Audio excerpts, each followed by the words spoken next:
Welcome to Telugu business news episode 2. ఇండియాలో stock market activity రోజు రోజుకి పెరుగుతుంది. Securities transaction tax SST revenue Indian గవర్నమెంట్కి ఆల్మోస్ట్ డబుల్ అయింది లాస్ట్ ఇయర్తో కంపేర్ చేస్తే. ఏప్రిల్ 1 నుంచి సెప్టెంబర్ 17 వరకు 26,000 crores వచ్చింది ఇండియన్ గవర్నమెంట్కి. గవర్నమెంట్ ఎస్టిమేట్ చేసిన దానికంటే ఎక్కువ ఇది. అంటే దాని మీనింగ్ ఇండియాలో స్టాక్ మార్కెట్లో ఇన్వెస్ట్ చేసే వాళ్ళు పెరుగుతున్నారు రోజు రోజుకి, ఇయర్కి, అండ్ ఇన్వెస్ట్ చేసే అమౌంట్ కూడా పెరుగుతుంది. సో మీరు కూడా ఫైనాన్షియల్గా అప్డేటెడ్గా ఉండాలి అంటే స్టాక్ మార్కెట్ ఇన్వెస్టింగ్ నేర్చుకోవాలి. నా ఛానల్లో already intelligent investor book playlist ఉంది, ఇన్వెస్టింగ్ లెసన్స్ అనే ప్లేలిస్ట్ కూడా ఉంది. మీకు ఇంట్రెస్ట్ ఉంటే చూడండి ఆ రెండు ప్లేలిస్ట్ని. బ్రెజిల్ సుప్రీంకోర్టుతో యుద్ధం చేస్తున్నాడు ఇలాన్ మస్క్. ట్విట్టర్ని బ్రెజిల్లో బ్యాన్ చేశారు రీసెంట్గా. సుప్రీంకోర్టు కొన్ని ట్విట్టర్ అకౌంట్స్ని బ్యాన్ చేసామని చెప్పింది. వాళ్ళు ఫేక్ న్యూస్ స్ప్రెడ్ చేస్తున్నారు, హేట్ స్ప్రెడ్ చేస్తున్నారు అని చెప్పి. బట్ వాళ్ళని ట్విట్టర్ బ్యాన్ చేయలేదు. సో బ్రెజిల్ సుప్రీంకోర్టు ట్విట్టర్ని బ్యాన్ చేసేసింది బ్రెజిల్ మొత్తం. అప్పటి నుంచి ఇలాన్ మస్క్ ఆ సుప్రీంకోర్టు జడ్జి మీద చాలా అగ్రెసివ్గా అటాక్ చేస్తూ ఉన్నాడు, ట్వీట్స్ పెట్టి ఒక పొలిటీషియన్ లాగా బిహేవ్ చేస్తున్నాడు. ఇప్పుడు ట్విట్టర్ ఒక కొత్త సాఫ్ట్వేర్ అప్డేట్ తీసుకొని వచ్చి ఆ బ్యాన్ లేకుండా, అంటే గవర్నమెంట్తో సంబంధం లేకుండా ఆ బ్యాన్ ఎత్తేసుకునేలాగా వాళ్ళే చేసుకున్నారు అనమాట ఆ సాఫ్ట్వేర్ అప్డేట్తో. సో సడన్గా ట్విట్టర్ యాక్టివ్ అయింది బ్రెజిల్లో. నా ఒపీనియన్ ఇది కరెక్ట్ కాదు. ఏదైనా లీగల్గా తెచ్చుకున్న తర్వాత చేయాలి. అలా కాకుండా ఏదో పర్సనల్ లెవెల్లో ఈగోకి పోయి చేస్తున్నట్టుంది ఇలాన్ మస్క్ది. రేపు మన ఇండియన్ సుప్రీంకోర్టు కూడా బ్యాన్ చేస్తాను అనుకో ట్విట్టర్ని. అప్పుడు ఇలాన్ మస్క్ దానికి రెస్పెక్ట్ ఇచ్చి బిహేవ్ చేయకుండా సేమ్ అలాగే నా ఇష్టం వచ్చినట్టు నేను చేస్తా అంటే కుదరదు కదా. ఇలాన్ మస్క్ ఆ కంట్రీ ఇన్స్టిట్యూషన్స్కి రెస్పెక్ట్ ఇచ్చి మెచ్యూర్గా బిహేవ్ చేయాలి. ఆంధ్రప్రదేశ్ మందు క్లబ్ మెంబర్స్ అందరికీ గుడ్ న్యూస్. ఆంధ్రప్రదేశ్ క్యాబినెట్ కొత్త లిక్కర్ పాలసీని అప్రూవ్ చేసింది. వైఎస్ఆర్సీపీ గవర్నమెంట్ రాకముందు ఎలా అయితే ప్రైవేట్ కంపెనీస్ కూడా లిక్కర్ సేల్ చేస్తాయో, ఇప్పుడు అదే స్టేట్కి లిక్కర్ పాలసీ వచ్చింది. లిక్కర్ ప్రైజెస్ కూడా తగ్గించింది. లోయెస్ట్ బ్రాండ్ 99 రూపీస్ ఆర్ అంతకంటే తక్కువలోనే ఉండేలా చూస్తుంది. సో ఇంకా నుంచి గవర్నమెంట్ వైన్ షాప్స్ ఒక్కటే కాదు, గవర్నమెంట్ బ్రాండ్లు ఒక్కటే కాదు, ప్రైజెస్ కూడా తగ్గుతున్నాయి. ఫ్రీడమ్ వచ్చింది. ఈ విషయంలో మాత్రం జగన్మోహన్ రెడ్డి స్వయంగా కొన్ని లక్షల ఓట్లు తీసుకెళ్లి చంద్రబాబు నాయుడు చేతిలో పెట్టాడు అని చెప్పాలి. నెక్స్ట్ మనందరం జొమాటో, స్విగ్గీ యూజ్ చేసి ఫుడ్ ఆర్డర్ చేస్తాం.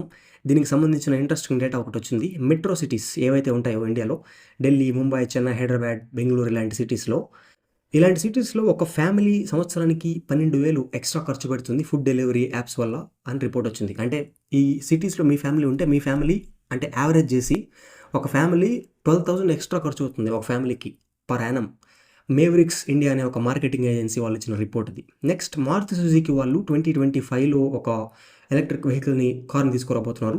దానికంటే ముందు ఇండియాలో ఒక 25,000 ఎలక్ట్రిక్ ఛార్జింగ్ స్టేషన్స్ సెటప్ చేసేదానికి ప్లాన్ చేస్తున్నారు మారుతి సుజుకి వాళ్ళు. ఎకనామిక్ టైమ్స్ వాళ్ళు చెప్తున్నారు.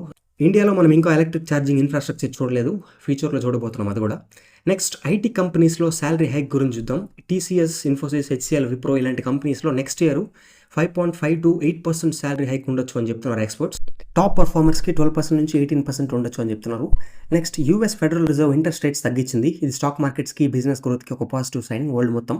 ఫెడరల్ బ్యాంక్ అంటే ఏంటి, అది ఎకానమీ మొత్తాన్ని ఎట్లా ఇన్ఫ్లుయెన్స్ చేస్తుంది, ఇన్ఫ్లేషన్ ఎలా కంట్రోల్ చేస్తుంది అనేది బ్రీఫ్గా ఎక్స్ప్లెయిన్ చేస్తాను.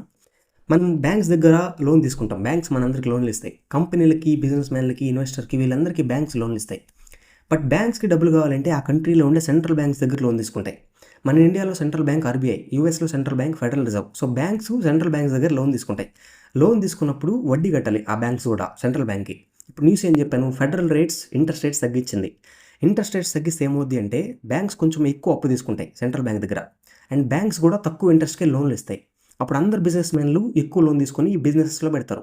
దానివల్ల బిజినెస్ గ్రో అవుతాయి. బిజినెస్ గ్రో అయితే స్టాక్ మార్కెట్ కూడా ఎక్కువ రేటింగ్స్ ఇస్తుంది.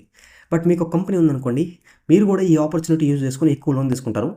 మీరు మీ కంపెనీకి ఏవైతే కావాలో వాటి కోసం స్పెండ్ చేస్తారు ఆ మనీని. మీరు స్పెండ్ చేస్తారు అని తెలిసినప్పుడు మీకు ఎవరైతే అమ్ముతారో వాళ్ళు కూడా రేట్లు పెంచేస్తారు. వాళ్ళు రేట్లు పెంచారు కాబట్టి మీరు కూడా మీ కంపెనీలో ఏవైతే అమ్ముతారో వాటికి రేట్లు పెంచేస్తారు.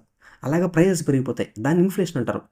సెంట్రల్ బ్యాంక్ ఇంట్రెస్ట్ రేట్స్ తగ్గిస్తే ఇన్ఫ్లేషన్ పెరిగిపోద్ది, పెంచితే ఇన్ఫ్లేషన్ తగ్గిపోద్ది. సెంట్రల్ బ్యాంక్ బ్యాలెన్స్ చేస్తూ ఉంటుంది సిచ్యువేషన్ బట్టి, కొన్నిసార్లు పెంచి ఇంకొన్నిసార్లు తగ్గించి. సో అదనమాట matter. Thanks for watching Telugu business news. Subscribe to the channel for more episodes. మీకు తక్కువ ప్రైస్లో digital marketing, cyber security, DevOps, Amazon web services, ethical hacking, medical coding ఇలాంటి కోర్సెస్ తక్కువ ప్రైస్లో కావాలంటే నెక్సాన్ ఐటీ కోర్సెస్ ఇన్స్టిట్యూట్ ఉంది. వాళ్ళ వెబ్సైట్ లింక్ కింద డిస్క్రిప్షన్లో ఇస్తాను. వాళ్ళని కాంటాక్ట్ అయ్యి వాళ్ళతో మాట్లాడితే మీకు ప్రైజెస్ ఎంత తగ్గిస్తారో మొత్తం చెప్తారు.